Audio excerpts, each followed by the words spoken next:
एक ऐसी war story जिसकी मिसाल पूरी दुनिया में नहीं मिलती।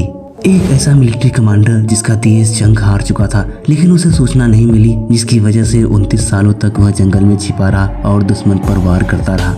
नमस्कार दोस्तों, टॉप टेल्स की वीडियो में आपका एक बार फिर से स्वागत है।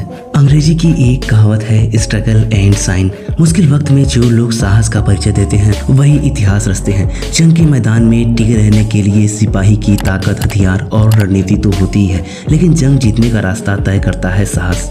आज हम आपको एक ऐसे मिलिट्री ऑफिसर की कहानी सुनाने जा रहे हैं जो जंग खत्म होने के बाद भी 29 साल तक मोर्चे पर डटा रहा और दुश्मन को नुकसान पहुंचाता रहा। ये कहानी है हीरो ओनिडा की, जिसकी कहानी दुनिया की सबसे अनोखी वॉर स्टोरी है। साल 1944 का था। दूसरा विश्व युद्ध अपने परिणाम की ओर बढ़ रहा था। पर्ल हार्बर अटैक के बाद अमेरिका जापान को सबक सिखाने की तैयारी में था।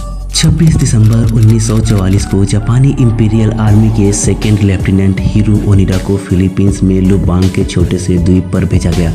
उसे आदेश दिया गया कि जितना भी संभव हो सके अमेरिकी सेना के मूवमेंट को रोके। उसे हर कीमत पर जंग जारी रखनी थी और किसी भी कीमत पर सरेंडर नहीं करना था। इसी आदेश के साथ एक आत्मघाती मिशन पर हीरो ओनिडा अपनी टीम के साथ निकले। अमेरिकी सेना ने पूरी ताकत से हमला किया और फरवरी 1945 में लुबान द्वीप पर कब्जा कर लिया। बहुत से जापानी सैनिक या तो मारे गए या तो उन्हें सरेंडर करना पड़ा, लेकिन सेकेंड लेफ्टिनेंट हीरो ओनिडा और उनके 3 साथी किसी तरह जंगल में छिपे रहे। उन्होंने वहीं से अमेरिकी फौज और उनका साथ दे रहे स्थानीय सैनिक और लोगों के खिलाफ गोरिल्ला जंग छेड़ दिया। वे उनकी सप्लाई लाइन पर हमला करते, भटके सैनिकों और सैन्य टुकड़ियों पर हमला करते। जिस तरह से भी बन पड़ता वे अमेरिकी सेना के मूवमेंट को बाधित करते। उसी साल अगस्त 1945 में अमेरिका ने जापान के 2 बड़े शहरों हिरोशिमा और नागासाकी पर परमाणु बम गिरा दिया।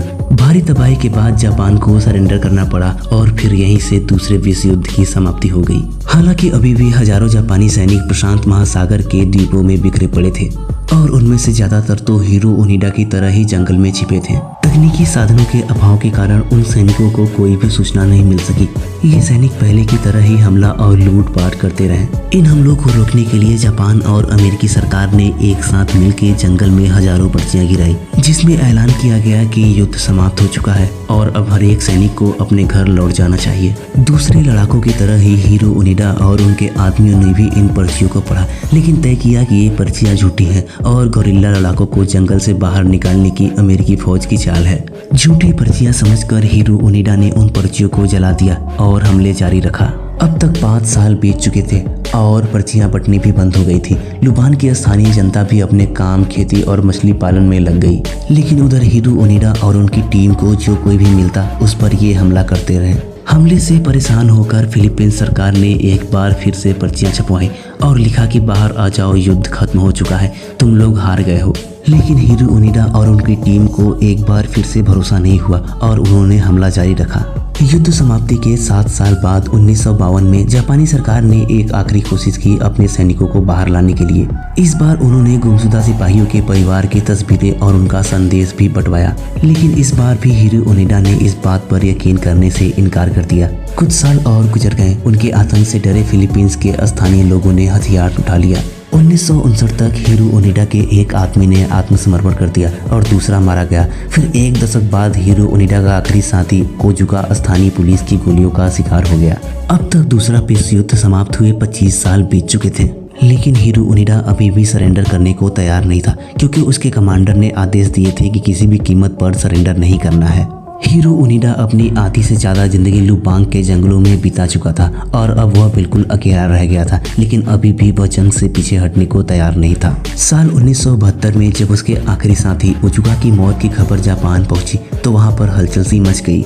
अब जापान सरकार को लगने लगा कि हो न हो उनका लेफ्टिनेंट हीरो अभी भी मैदान में डटा हुआ है। उस साल जापानी सरकार ने अपने साहसी लेफ्टिनेंट की तलाश में जंगल में एक खोजी दस्ता भेजा, लेकिन बहुत देर तक तलाश करने के बाद भी उन्हें कुछ भी नहीं मिला। जापान का ही एक युवक था, नोरियो सुजुकी, जो कि रोमांच और खोज में रुचि रखता था। उसने फिलीपींस के जंगलों में लगातार खोजी अभियान चलाकर हीरो ओनिडा का पता लगा लिया और उससे बातचीत करने पे पता चला कि उसे सरेंडर करने के आदेश नहीं मिले थे और वह अब भी इसी बात पर अड़ा हुआ था कि जब तक उसका कमांडर उसे आदेश नहीं देता वह सरेंडर नहीं करेगा। जिस कमांडर ने उसे आदेश देकर युद्ध में भेजा था अब वह रिटायर हो चुका था और बुक सेलर का काम कर रहा था। अब जापानी सरकार ने उस रिटायर्ड कमांडर को जंगल में भेजा और तब जाके हीरो ओनिडा ने आत्मसमर्पण किया। हीरो ओनिडा साल 1974 यानी कि दूसरा विश्व युद्ध समाप्त होने के 29 साल बाद जापान वापस लौटा।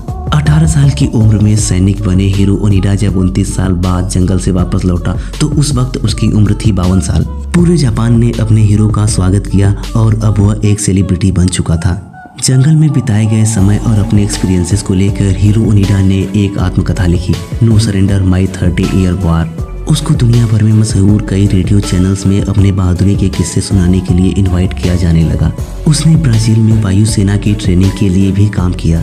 साल 2014 में 91 साल की उम्र में टोक्यो में हीरो ओनिडा का निधन हो गया, लेकिन इस वीर सिपाही की कहानी सदा सदा के लिए अमर हो गई। हम उम्मीद करते हैं कि टॉप टेल्स की ये वीडियो आपको जरूर पसंद आई होगी। अगर वीडियो अच्छी लगी हो तो वीडियो को लाइक और चैनल को सब्सक्राइब जरूर करें। धन्यवाद।